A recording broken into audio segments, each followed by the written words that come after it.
The early months of 1919 in Punjab were restless. The First World War had just ended, yet the people of India felt no relief. Heavy taxes, food shortages, and inflation pressed on ordinary families, while the shadow of British control grew heavier with every passing day. The Rowlatt Act had sparked fresh anger. This new law allowed the British to arrest and detain anyone without trial, treating protest as rebellion. For the people, it was a clear sign that their voices were meant to be silenced forever.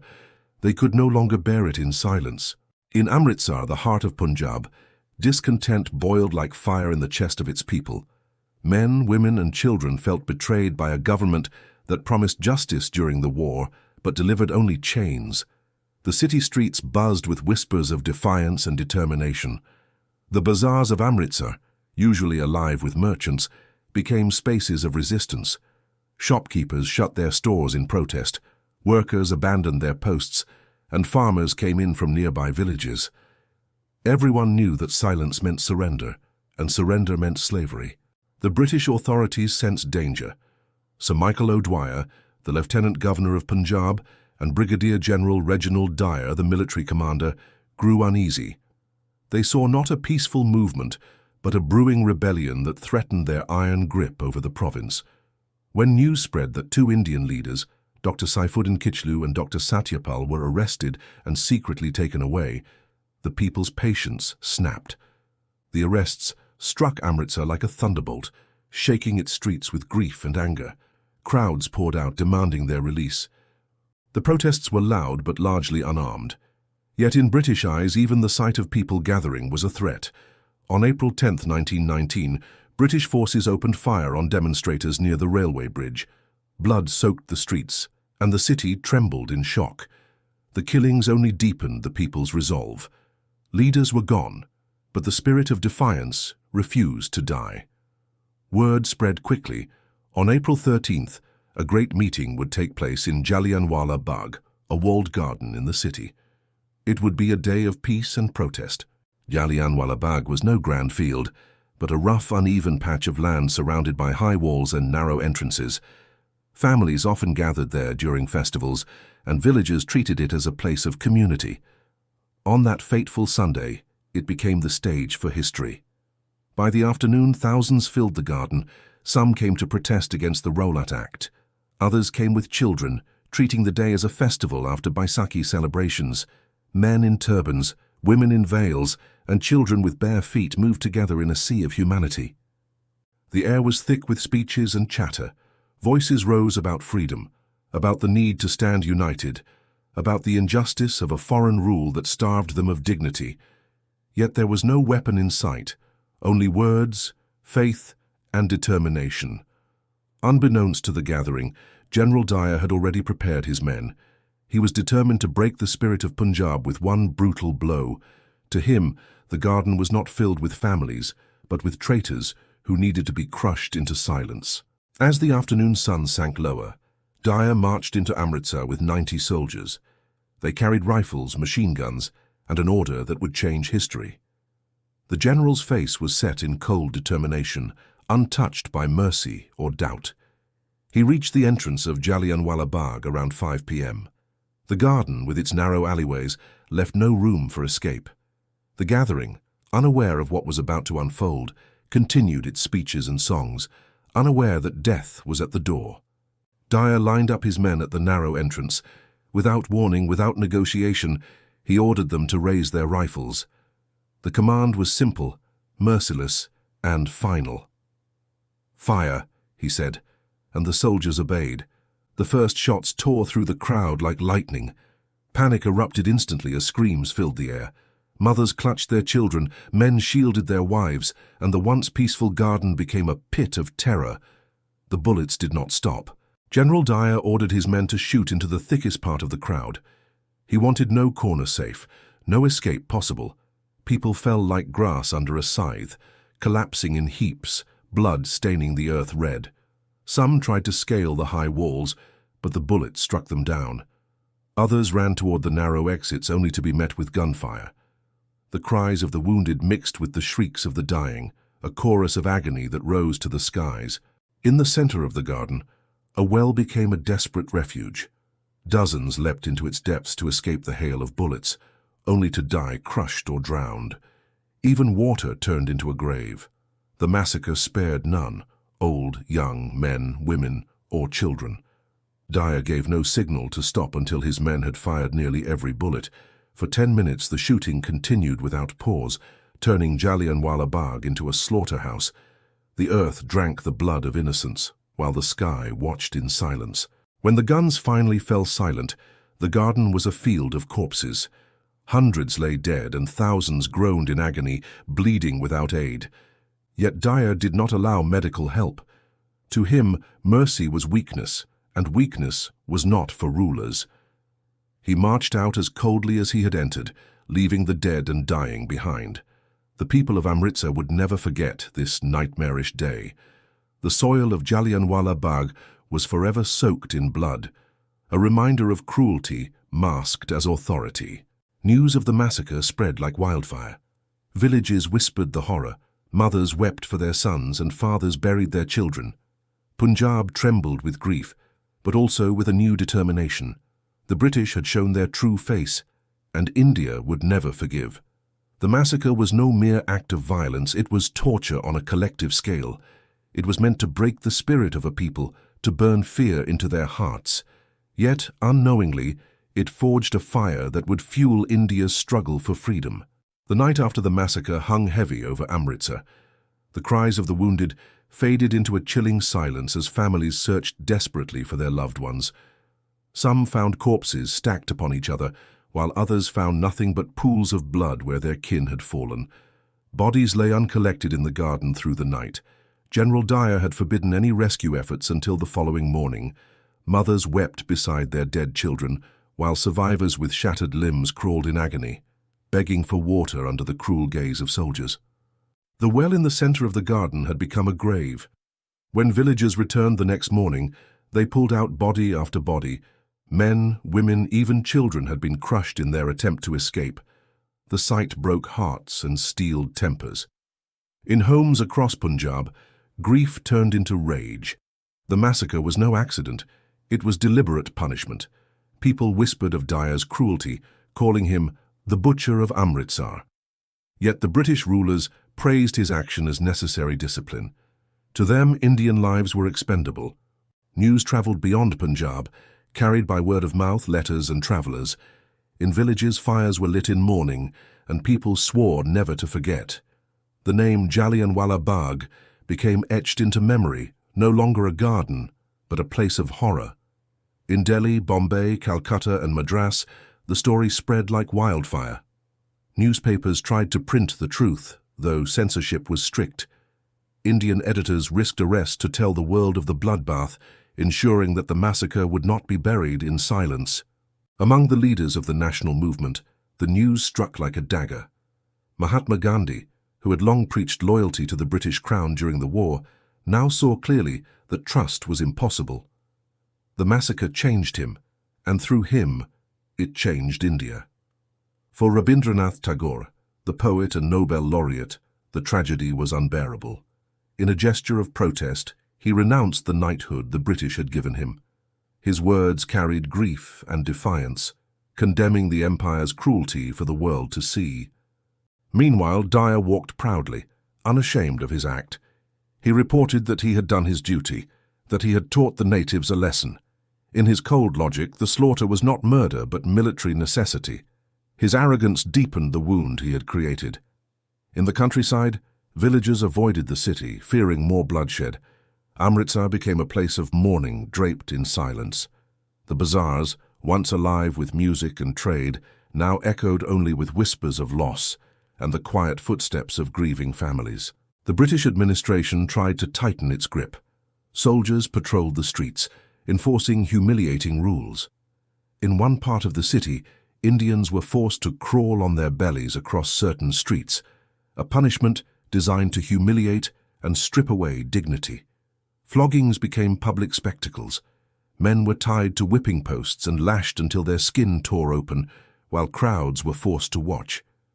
These punishments deepened the fear, but also deepened the anger, for every lash fell not just on a body but on a nation's soul.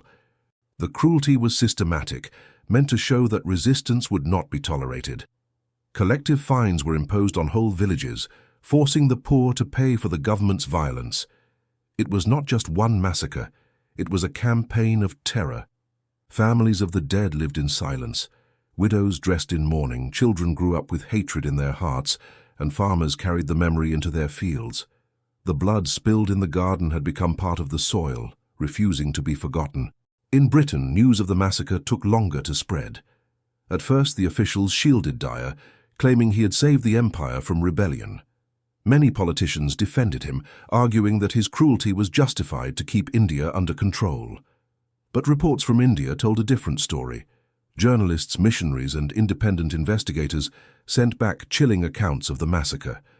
The scale of the horror could no longer be hidden, and slowly, even in England, doubts began to rise. In Punjab, the people did not wait for Britain's conscience. They organized meetings in secret, raised funds for the families of the dead, and honored the martyrs of Jallianwala Bagh. Each gathering was a risk, but the memory of April 13th made them fearless. The garden itself became a shrine of grief. People visited quietly, touching the walls pocked with bullet holes, standing beside the well where so many had perished. Every stone seemed to weep, every shadow seemed to whisper the cries of that day. For Gandhi, the massacre was the turning point. He declared that cooperation with the British was no longer possible. His call for non-violent resistance grew louder, and millions across India began to see independence not as a dream, but as a necessity. Ordinary people, once hesitant, now joined the cause. Shopkeepers, farmers, students, and women found courage in the memory of the dead. The massacre, intended to break their spirit, instead bound them together in shared suffering and shared purpose. In villages, elders told children the story of Jallianwala Bagh, passing it down as a warning and as a call to resist. The tale became legend, a scar that kept the fire alive in every household across Punjab and beyond. But even as the people mourned, General Dyer remained defiant. In his mind, he had crushed rebellion before it could spread. He slept without remorse, believing he had secured the empire with bullets and blood. His pride was as chilling as the massacre itself. The silence of the dead lingered in Punjab, but beneath it something stirred. It was the sound of awakening, a determination born of grief, a strength forged in blood. The massacre had not ended resistance. It had planted its roots deeper than ever before. The months after the massacre turned Punjab into a land of shadows. The air carried the weight of grief, and every family bore the scars of April 13th. Yet, amid silence, the seeds of defiance began to grow stronger, watered by memory and mourning. General Dyer, the man at the center of it all, returned to his quarters without guilt.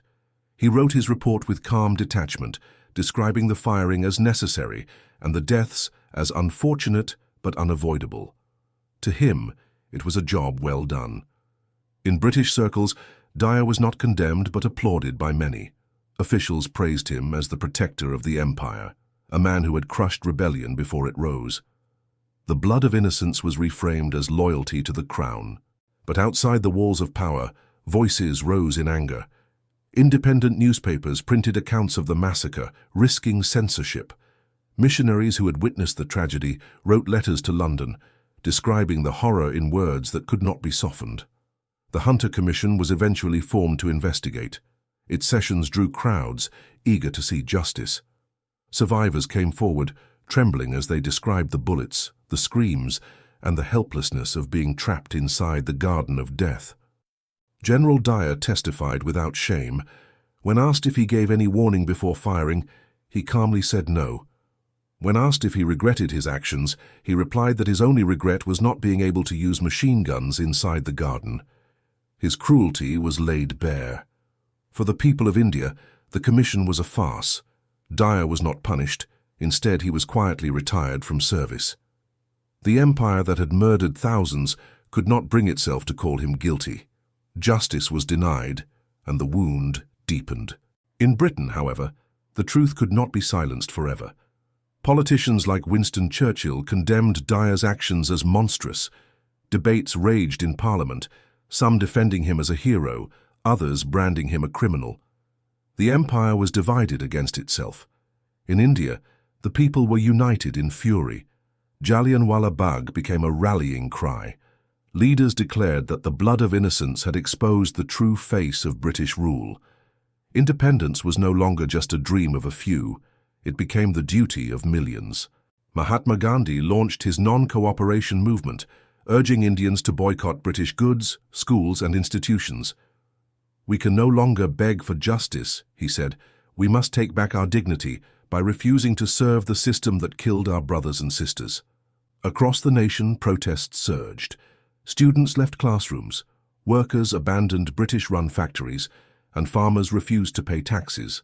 The massacre had turned passive subjects into active resistors, bound together by the memory of Jallianwala Bagh. In villages, elders retold the story of April 13th, each telling more vivid than the last. Children grew up knowing the names of the martyrs. The bullet holes in the garden walls became silent teachers, etching lessons of sacrifice into young minds. Rabindranath Tagore's act of returning his knighthood shook the world. His letter condemned the massacre as an insult to humanity itself. His protest carried the voice of India to distant lands, showing that the empire's cruelty could not hide behind ceremonies of honor. Even in England, ordinary people began to see through the lies. Citizens who read about the massacre sent letters of shame and protest to their leaders. Dyer received praise from some quarters, but he also faced condemnation from those who valued human life over imperial pride. The well at Jallianwala Bagh became a symbol of despair. Pilgrims came to look at its dark waters, imagining the desperate leaps of those who had tried to escape death. Every visitor carried away a piece of grief, spreading the story further. The soil of Amritsar bore scars that could not heal. Farmers ploughed their fields, but the memory of April 13th weighed on their hearts. Shopkeepers returned to their bazaars, yet every coin exchanged seemed stained with the blood of martyrs. The cruelty of British rule was no longer abstract. It had a face, a date, and a place. April 13th, 1919, Jallianwala Bagh. These words became etched in history, forever linked with betrayal and blood. The empire had revealed its true nature. General Dyer retired to England, hailed as a hero by some who raised money for him. But his name became cursed in India. He was remembered not as a soldier, but as a butcher, a man who turned rifles against unarmed men, women, and children. The massacre gave rise to new leaders, new movements, and a new spirit of unity. What was meant to silence India instead awakened it. The dead of Jallianwala Bagh had become immortal in the struggle for freedom. Every April, candles were lit in remembrance. Families prayed for the souls of the martyrs, and the garden slowly transformed into a memorial. It no longer belonged to the empire, but to the people who claimed it as sacred ground. The bullet holes remained in the walls, mute witnesses to the cruelty of power. They spoke without words, reminding each generation of what was lost and what must never be forgotten. Jallianwala Bagh was no longer just a garden. It was a wound carved into the nation's heart. And though time moved forward, the cries of that day lingered. They haunted the conscience of a people, but they also gave them strength. From blood and tears rose the call for freedom, and from tragedy emerged unbreakable resolve.